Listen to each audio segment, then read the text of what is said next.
the Dean Martin Celebrity Roast, coming to you from the MGM Grand Hotel in the entertainment capital of the world, Las Vegas, Nevada. The glittering city of excitement and laughter provides the scintillating backdrop for tonight's star-studded roast. Ladies and gentlemen, from the celebrity room of the Grand Hotel, Dean Martin honors our man of the hour, Michael Landon, with tonight's guests, Don Rickles, Lorne Green, Phyllis Diller, Amanda Blake, Sid Caesar, Ernie Borgnine, Joey Bishop, Jan Murray, Cliff Robertson, Yul Gibbon, Norm Crosby, and your roastmaster, Dean Martin. And tonight's very special man of the hour, Michael Landon.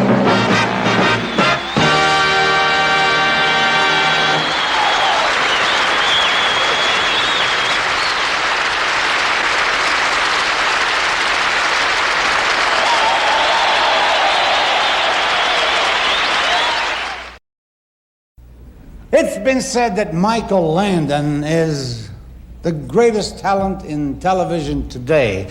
And tonight, we're honoring the man who said it. Michael Landon.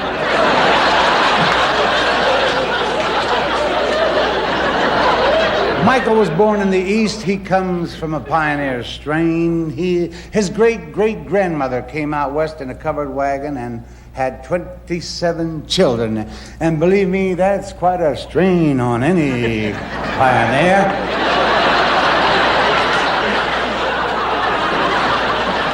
I'll never forget the first time I met Michael Landon. It was about 10 minutes ago backstage.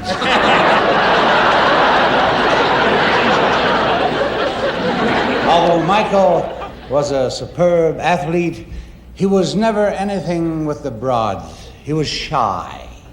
His idea of getting a girl in trouble was bringing her home after 9:30.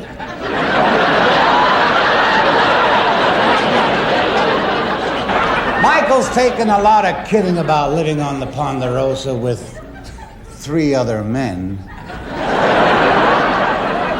But I've never been suspicious. I happen to know he's a two-fisted drinker, a carton of milk in each hand. While Michael was one of the Cartwrights, he was so busy mending fences, plowing the fields, and branding cattle, there was no time for romance in his life, except in one episode. He fell in love with a horse that shaved its legs.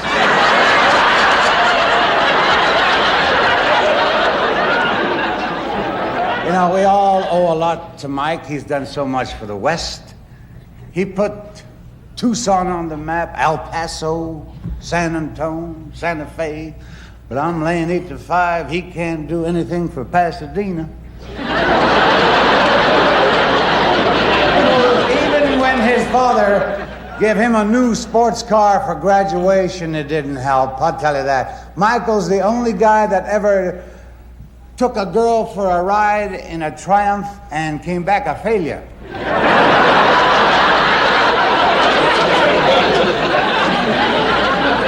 Here's the woman of whom Picasso once said, "Somebody throw a drop cloth over that." But I really love her, and she's beautiful, Miss Phyllis Diller.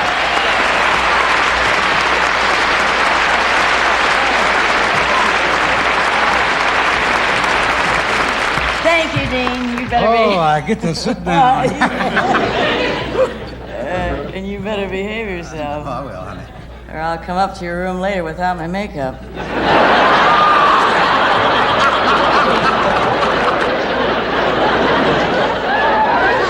Michael, darling.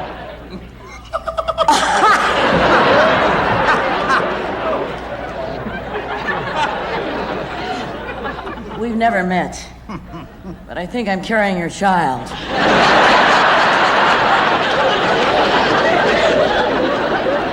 This may come as a shock to you, Peach Fuzz. But our affair started on Bonanza. I was going out with Paul Cartwright at the time. But baby, compared to you, Lauren was green. Tell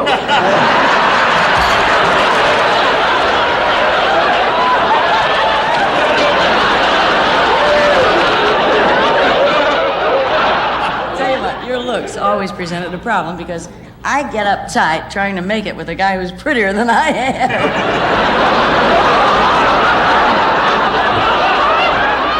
You're just pure gorgeousness. He gets up in the morning and his mirror says, "Thank you." His Levi's can't wait to get their denim on him. I think that's dirty. I realize you're a happily married man, but I want your body to replace mine.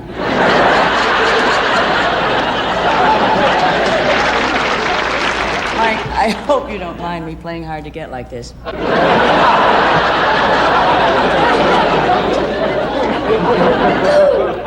But let me tell you the real reason I'm here. Mike, I want to play the wife in your series. Get rid of the other broad.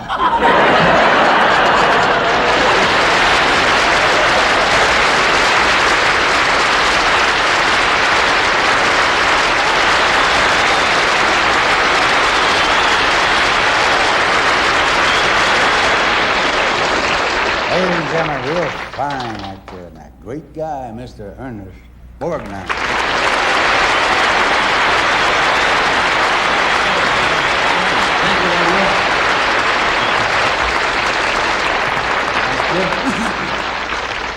Well, I'm here tonight because, well, Michael is a close, personal friend of mine. He's a pal. He's a buddy.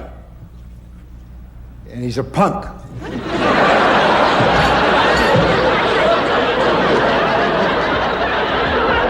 Now, I've been watching Little House on the Prairie, as everybody else has, too.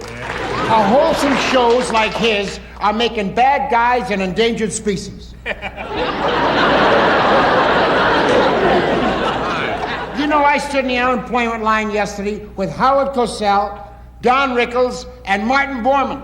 And Borman's the only one with a series next year.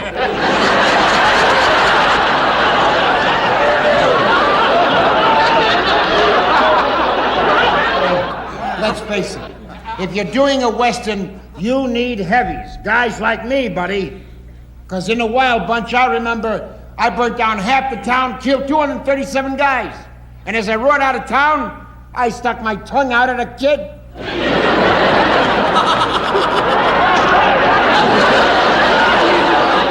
I'm warning you, you'll be out of town by the 11 o'clock news, buddy. Because I'm going to come to the Little House on the Prairie, stampede your cattle, burn down your house, and steal your hair blower. Yeah.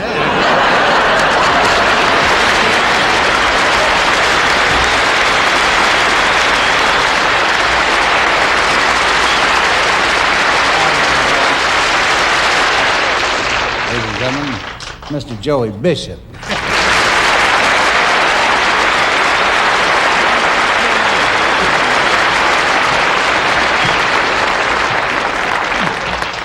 I want to tell you what a thrill it is sitting next to Cliff Robinson and Ewell Gibbons explaining the jokes to them.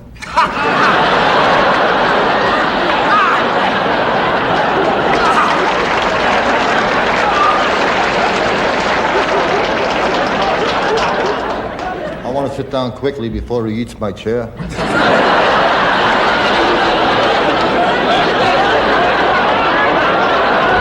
just want to say that it's a big thrill for me to be here honoring Michael Landon. I only watched your show once. Not this one. The one with the two brothers and the ranch and all that. It was on for 14 years. One time I watched it. In the show they kept calling you Little Joe, Little Joe. I thought they were saying Little Jew, so I turned it off. I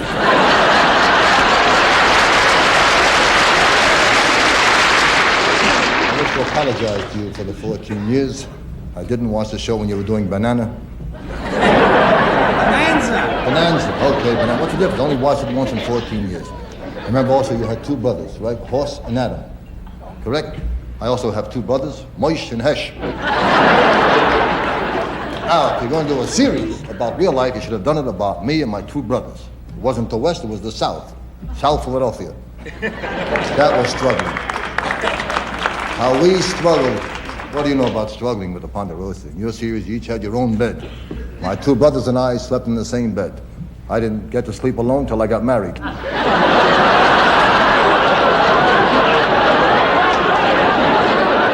You also didn't struggle too much in your series, Bonsai. Banana. What's the difference? I don't remember. You and your brothers, you had it good. You had your own horses, plenty of food to eat, everything you wanted. My two brothers and I, we were poor. We didn't have a single toy between us. All we had was a piece of wood. We played with that. We were satisfied. We took that piece of wood, carved it into the shape of a gun, and held up a toy store. Now, Michael, congratulations, you're in order. You're on a hit show, The Little Mouse on the Prairie. House. I don't know what I never watched it. I told you, I only watched your other show, Bonanza, once. And this one, The Little Louse on the Prairie, I never even saw. You want me to be honest with you? I never even saw you before. What's more, I'm not even so sure I want to look at you now. So if you don't mind, I'll do my stuff here. Because from what I understand, watching you or looking at you could be dangerous to your health. That's why I'm here tonight, to warn America about the hazards of watching your news show. The Surgeon General has just released a report showing what happens to people while you are on the air. During last week's show alone, 18,000 people yawned so much they fractured their jaws. But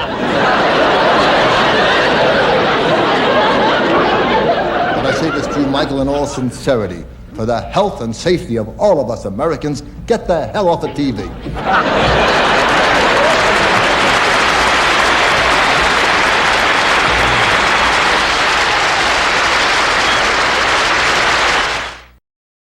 Ladies and gentlemen, Mr. Norm Crosby.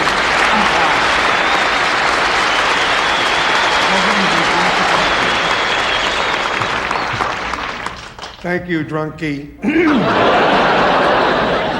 Ladies and gentlemen, I say that as a term of affliction, and you know it. When I watch Michael Landon in Bonanza or in Little House on the Prairie, I see more than just an actor. I see heroes, great heroes of our history. I see General Custer when he fell on Little Big Horn and never fought again. I see George Washington, father of our country, surveyor, statesman, cherry tree chopper, soldier, silver dollar flipper. Man who was years ahead of his time. Did you know that in 1776 he fought the War of 1812? Never had insurance, never. They won't give it to him. They knew he liked to stand up in the boat.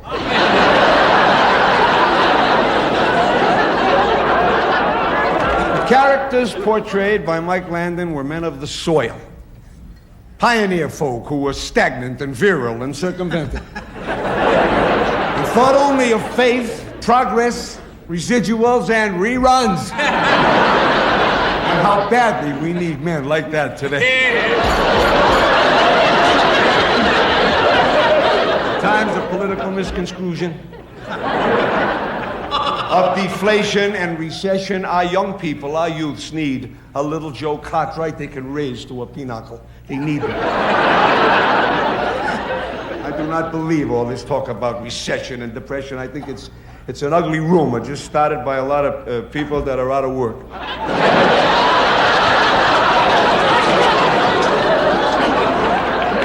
This man, Michael Landon, is fashioned from the same hardy stock of the true pioneers who made our country great. Men like Alexander Hamilton, who went out and built roads and established schools. Men like Aaron Burr, who went out and shot Alexander Hamilton. Men like the gold prospectors who rode by Sutter's Mill and saw something in Sutter's Creek that made their eyes pop. It was Mrs. Sutter. She was skinny dipping. And these were not supermen. Nay, that means no. They were all stand-up guys like Ernie Borgnine and Lorne Greene and Mike Landon. If you could stand up, you would have been out of here an hour ago.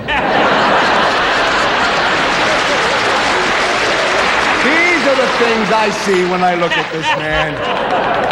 When I look at this man, virile and perfunctory.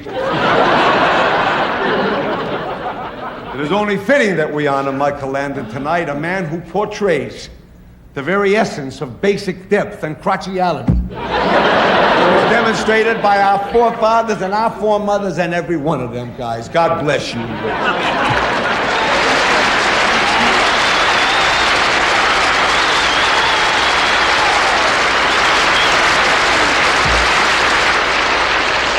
Now, we're very happy to have Yule Gibbons with us this evening, the author of several fine books on natural foods. He believes in eating parts of pine trees and wild bushes. For lunch this afternoon, he had a cactus burger. It makes a nice meal. You can eat and pick your teeth at the same time. Ladies and gentlemen, let's welcome Mr. Yule Gibbons.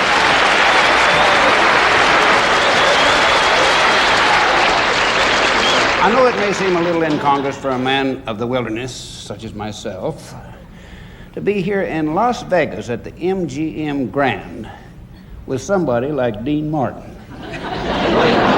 But actually, Dean and I have a great deal in common. Many times we have stalked wildlife together.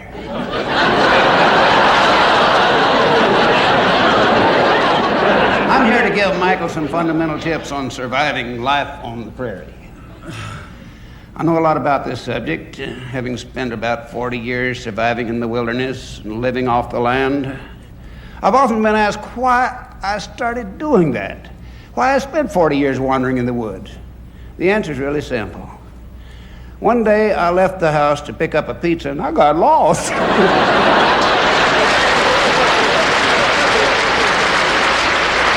During my years in the forest, I found that man's biggest enemy is loneliness.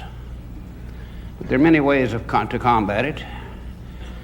You have to take pleasure in the life around you, from the lowliest coyote to the mightiest buffalo. I tried to teach this to Michael, and now he's engaged to a squirrel.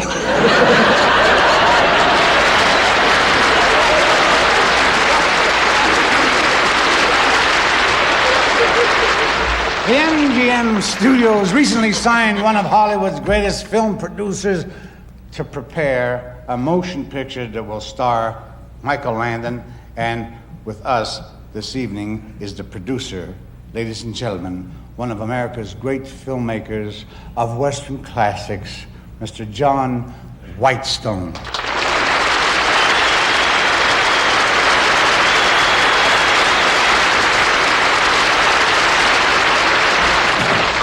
Business probably shouldn't be mixed with pleasure, contrary to what a young lady told me at the bar before.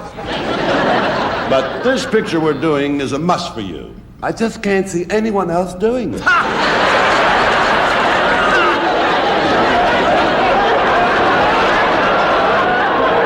remake of that great Western movie classic, Wagon Load, which starred Humphrey Bogart, Gary Cooper, and Robert Mitchum. The opening scene was unforgettable, especially the Indian chief, who will be played by you, said,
Perché questa certe cose volevi sapere. Kinano te no se na kokoyoko kaina chikawa noni notawa. Notawa. Dandala bagnarole non già stai Allora stamattina ci steve 3 cavalli e non ci sta niente. Ma chi volete sapere? Chi ha già toccato di cavalli? Ma non faccia la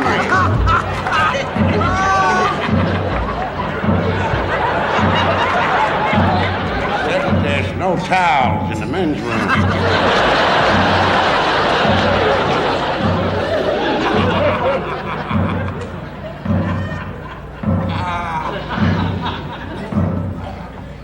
Why don't you ask him if we can go through the past?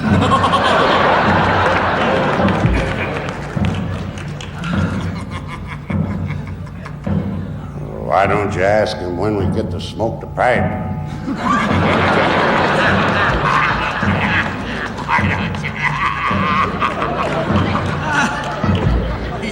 All right, I will.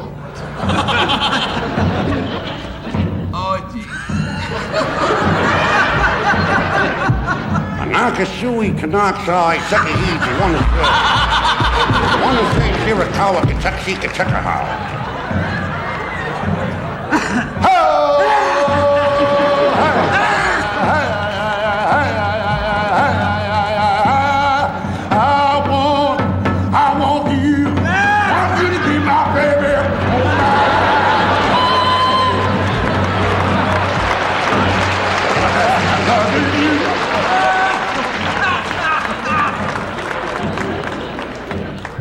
Eddie's singing Indian.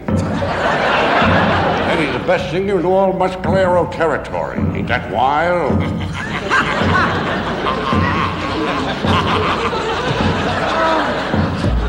I think that's just dandy. Well, by God dang it, I wonder what he can sing. Now I'll ask him. Taxi wanna. Taxi wanna. You wanna? Why, you're damn right I wanna. All right, Chief, let's hear you sing. Kano te no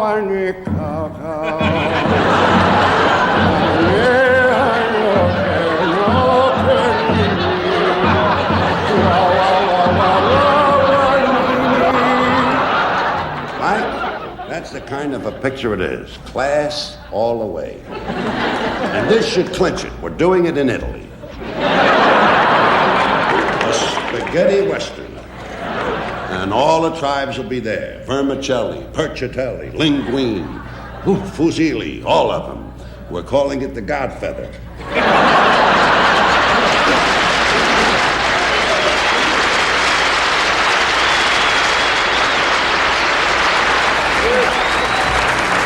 Time mark.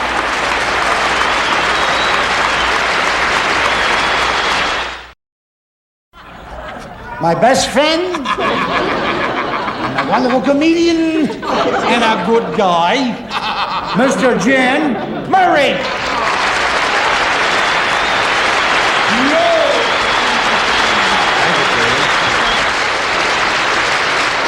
Always a thrill to give up an evening to honor a man I don't know and never even met. A while I was afraid my whole evening would be shot being at home with my loved ones.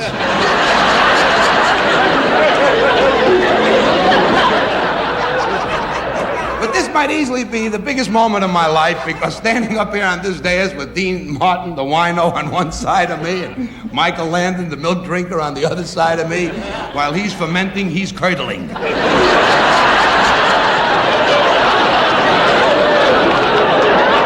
After the show, they're going to run into each other and make eggnog. Incidentally, I was only kidding when I said I didn't know Michael Landon. I do. We happen to be very good friends, and I was really appalled this evening. Honestly, sitting here listening to person after person coming up here making fun of Michael and his television shows. That I don't think was fair. You know, making fun of his shows because they're clean and wholesome. So what if he's also dull and boring?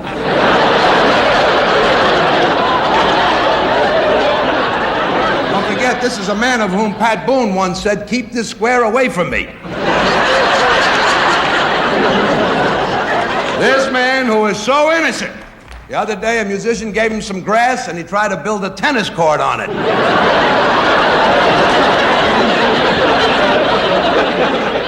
To Michael's credit, though, he's transmitted this clean, wholesome purity to television. His new show, Little House on the Prairie, has become the sleeper of the year. At least that's how it affects me. You know, on his show, their idea of a big evening is for the whole family to sit around the barn all night trying to save a saddle from dry rot. We are all gathered here tonight honoring a man who is probably the only person left in the world who can get into a personality clash with Lawrence Welk and have it come out a draw.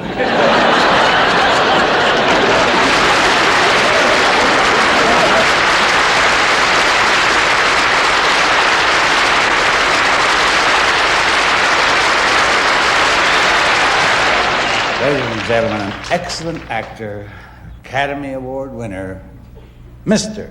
Cliff Robertson. Yes, sir!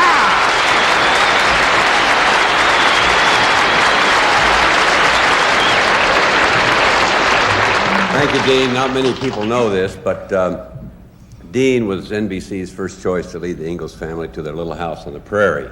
He wouldn't go on the wagon, so...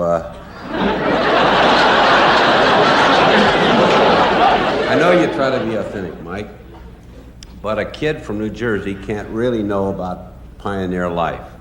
I mean, in Newark, when they sing "Get Along, Little Doggy," they're really trying to shoot a poodle off the lawn, right?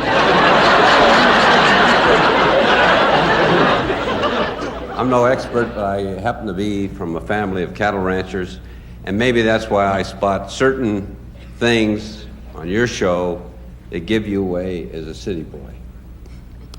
Like the time you tried to brand your cows with a magic marker. And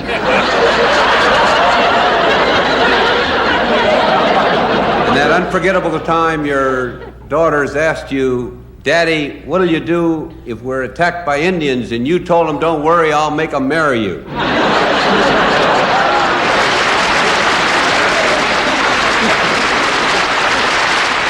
Landon produces, directs, writes, stars in his new TV series. He's also the only male star with all those women. Around the studios, he's affectionately referred to as a little hog on the prairie. There's a rumor around town about how Michael, the actor, got the part from Michael, the producer. Is it really true you had to sleep with yourself, Mike?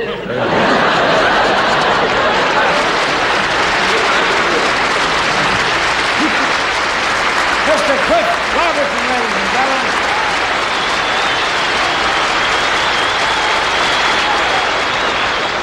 It's time to introduce Lauren Green, who practically raised Michael Landon on television. Everybody wonders why Lauren's hair turned white so early. You see, when Lauren was a baby, his mother used to put the talcum powder on the wrong end. Here's the pappy of the Ponderosa, Mr. Lauren Green.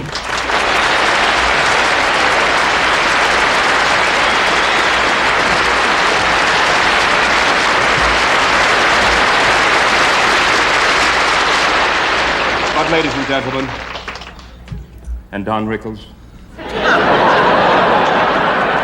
members of the dais, honored guests, son.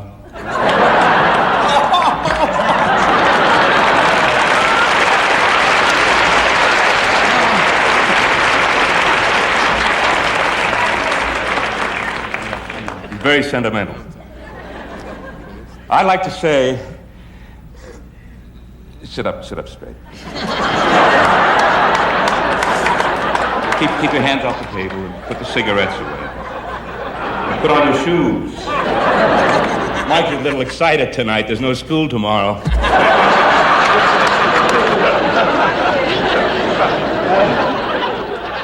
We all know that we played father and son on the show. And in many ways, that relationship was very real. And it still exists. To this day, he treats me like a father. Never thinks of me, Never comes to see me. Didn't call me on Father's Day.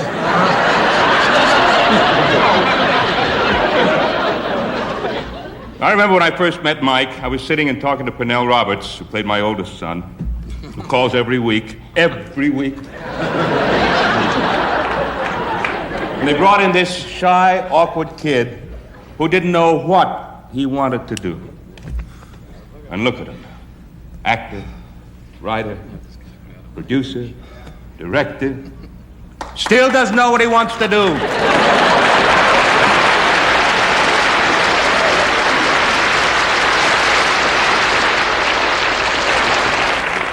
But even at that first audition, Michael had what it took to get a leading role on a successful television show.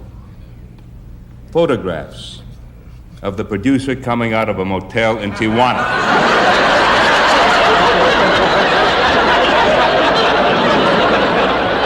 And I just knew he would make it big because I think it was the first day in Bonanza, he came in and he looked at the Ponderosa and he said, someday, all this will be mine.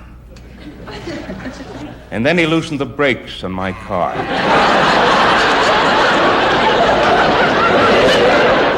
I must say, though, it's wonderful that we all ended up on Bonanza. I mean, there we were, a 47-year-old father and 3 40-year-old sons.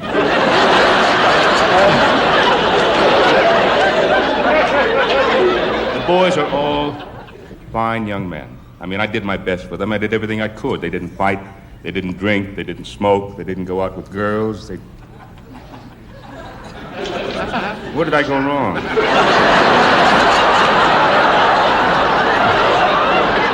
The truth of the matter is that Mike has a lovely home, has a beautiful wife, a beautiful family. He's a loving husband and father. And I feel toward him as I do toward my own son. That's the truth. I cut him out of my will, too.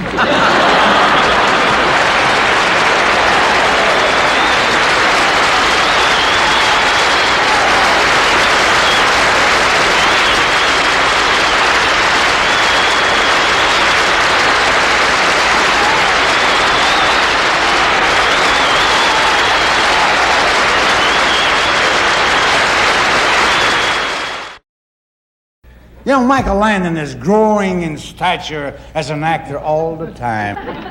Of course, Michael couldn't do all this himself. He had help from the world's greatest drama coach. The man is here tonight, ladies and gentlemen. Sid Caesar as Mr. Boris Ivanovich.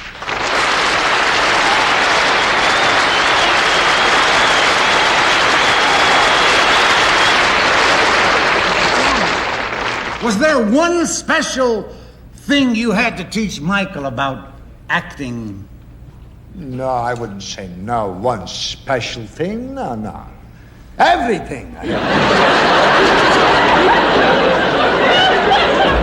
It's how to stand, how to sit, how to fetch a stick. No, that's lesson. Lesson. What really did you teach Michael? Well, he came to me and he said, I'm going to be in a little house on a prairie in Minnesota. Minnesota. Yeah. So he said, could you teach me how to act in cold weather? I said, you came to the right place, because in Siberia, where I live, when it's 40 degrees below zero, you pack up the family and you go to the beach and you take a dip.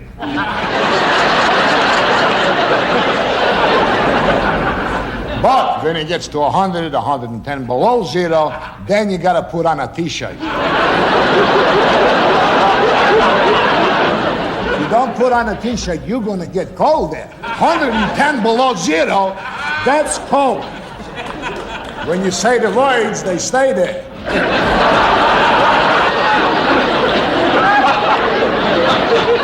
What else did you teach Michael? Well, I taught him how to kiss. I kept on telling him, the horse you ride, the girl you kiss. The horse you ride, the girl you kiss.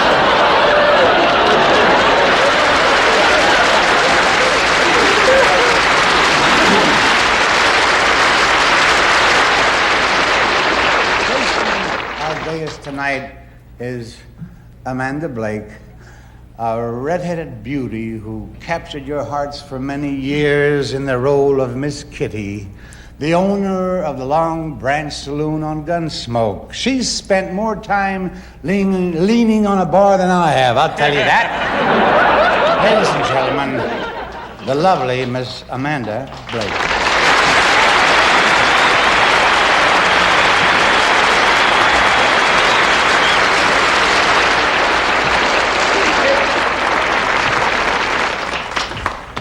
Thank you, Dean. You would have been great in those Gunsmoke pioneer days, especially in California with the miners. Because from what I hear, you've had plenty of experience working around gold diggers. Incidentally, I'd like to take this opportunity to set the record straight about Miss Kitty's love life on Gunsmoke. Let me say categorically that there was never anything between her and Marshall Dillon. How could there be when a 6'6", 240-pound Marshall looks at you in the eye and says, "I've got a violent headache"?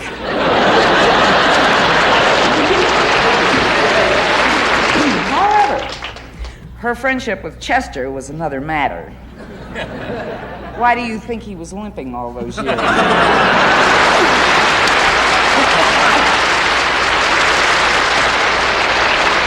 Michael, I'm so pleased to be here tonight because, we have something in common. We've both been lucky enough to be stars on a successful Western TV series. Mine took place in a town that was so rough and tough and brutal that John Wayne was working there as a waitress.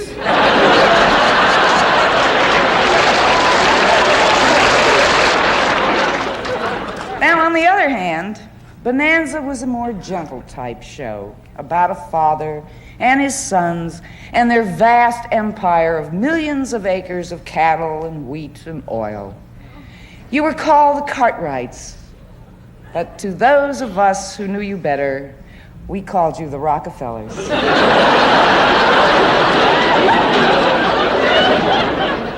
Now you have another hit show, and, well, very frankly, I'm envious. After all, with my experience running an establishment that provided cowboys with whiskey and women, I should have been the star of The Little House on the Prairie.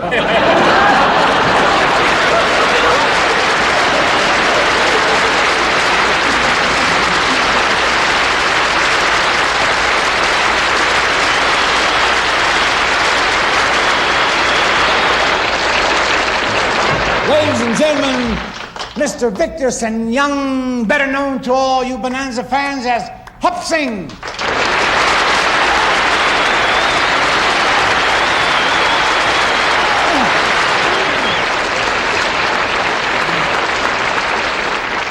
Hello, little Joe.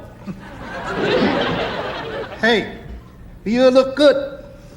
I see you still wear the same suit you wear for your bar mitzvah.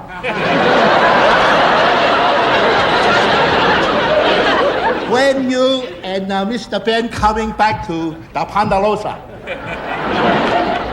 Hop Sing cooked very fine dinner 5 years ago.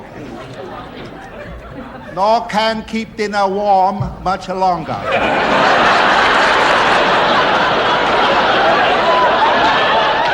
Little Joe, try to teach Hop Sing how to speak good English. Like this. Very good. Chop, chop. And all that a Yankee rigmarole. Before Hop Sing meet Little Joe, Hop Sing spoke perfectly good English without the slightest trace of an accent.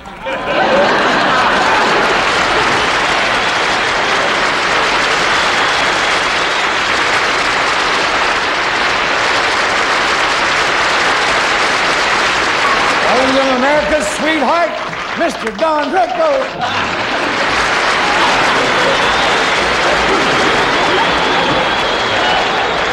What a night. What an exciting night. Hey, thank you so much. This is... Who are we honoring? I just want you to know what a kick it is. Who's the guy? What's his name? Attaboy. Michael Schleiman. Michael Landon. Hey, Bonanza, from the bottom of my heart. I never liked that show. It was the dumbest damn show I ever saw in my life. With the calves and the horses and everybody in heat. Forget that. Amanda Blake, bless your heart. Jim Arness is one of my favorite actors. I was with him once, and he said to me in a drugstore, "Get out of the way, you're blocking the magazine counter." Ernest Borgnine on the Poseidon. Ernie, you're a fantastic actor as Marty in that wonderful picture when you said, I need a broad.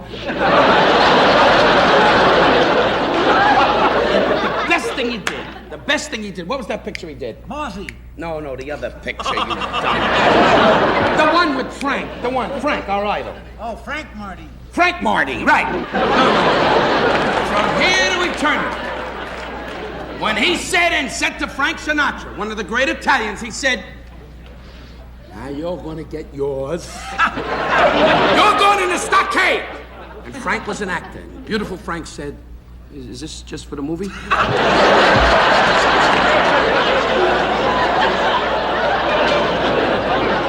Michael, to you. Michael, really, with your hair, I worry about you. Pop Cartwright worried about you. The whole ranch worried about you. Especially when you mixed between the herd and kept saying, "Move him out." Well, maybe you have a problem. I don't know, Michael. But when they said cut and the scene was over, you were in your dressing room a lot, alone. Humming and singing all the rodeo songs that we all love. I want to be with you so much. And you know, I kid about this man. Rise, Michael. Rise. If I may, I read the... What is the word? Commendation? What is the word? Commendation? What is the word? Here to eternity. Here to eternity.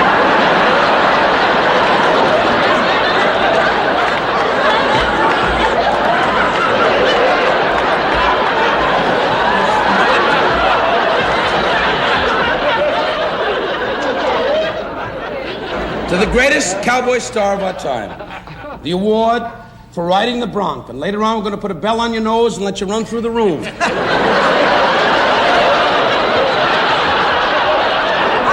You are a great actor, a great star. I remember you when you first started in your picture, when you played that part of the monster with the claw. And we will do that scene now. This is your first picture. What was the name of that picture, Michael? Truth. I was a teenage Here girl. to eternity. Butt out. Here to eternity. No, I didn't say sit. I will play the part of the guy you played. You played the part of the monster, right? You're the sheriff. You say to me, "Sheriff, the monster is ready to come into the park." Okay? Do a good job, I'm counting. Okay, I come in. Now come on, now we gotta do that. Sheriff! No, not yet, not yet.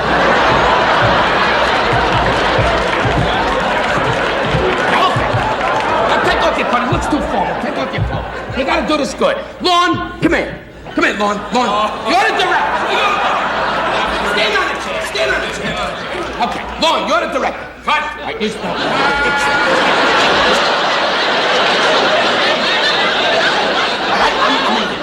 124 Denver Apple. 124 Denver Apple. It's a fake. Okay, I come in. Cut.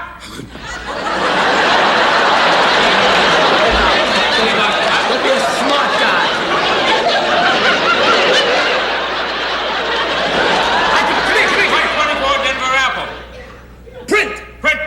Roll them. I think I'm gonna throw up. All right, come here.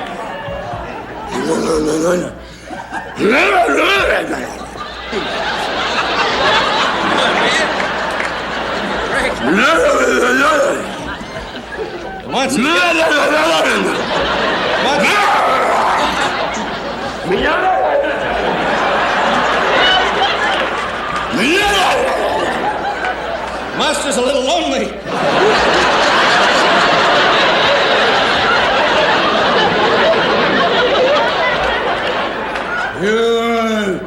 You come to house and we meet woman. When? You're one of the weirdest honkers I've ever seen, man.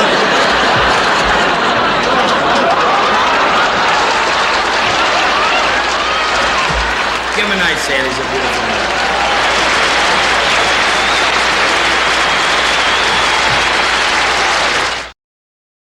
All night we've been firing away at our guest of honor, right point blank.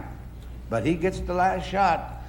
Ladies and gentlemen, our man of the hour, Mr. Michael Landon. Let's hear it.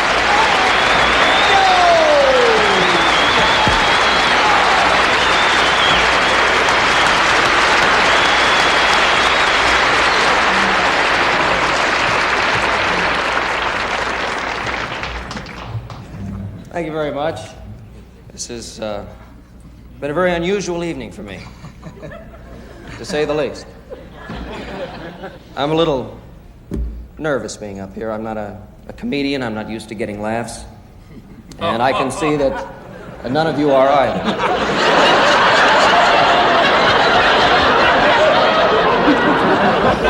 It's always nice to see Joey Bishop here. I asked to have Joey on the show. I wanted someone who's just as funny as Yule Gibbons.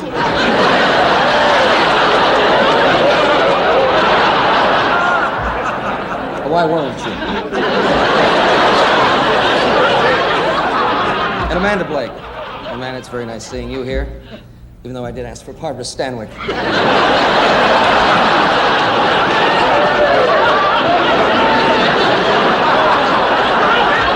No, I wish, Amanda, that you and Dean could be on my new series. You could run the saloon, and Dean, of course, you would be the town drunk.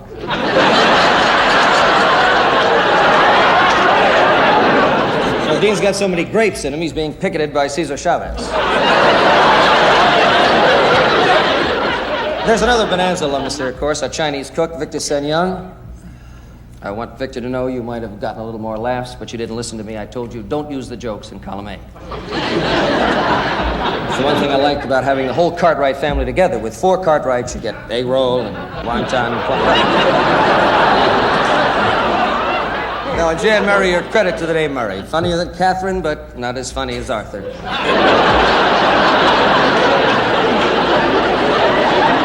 And Ernie Borden.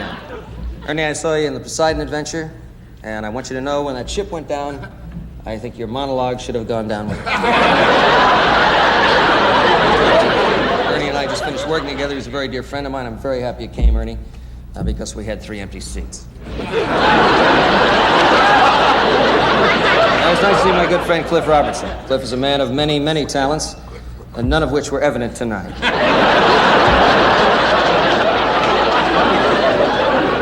I'm very happy to see Lauren Green. Lauren and I have been very, very close for a number of years. Probably too close. I was there when Lauren won the West. And tonight, Lauren, I was here to see you lose the audience. No, Lauren was wonderful. It was a lot of good years. Lauren played my father on Bonanza for 14 years. And I'll never forget those days. Never forget the times that I used to wander into the room at night and say, Lauren, please, can I have the keys to the horse? You know, you people out there think you know Don Rickles. I know Don Rickles. To a lot of you people out there, Don is, well, he's first disgusting, and he's obscene, and then he's lewd. But to those of us who know him and love him, he's exactly the opposite. First he's lewd, then he's obscene, then he's disgusting.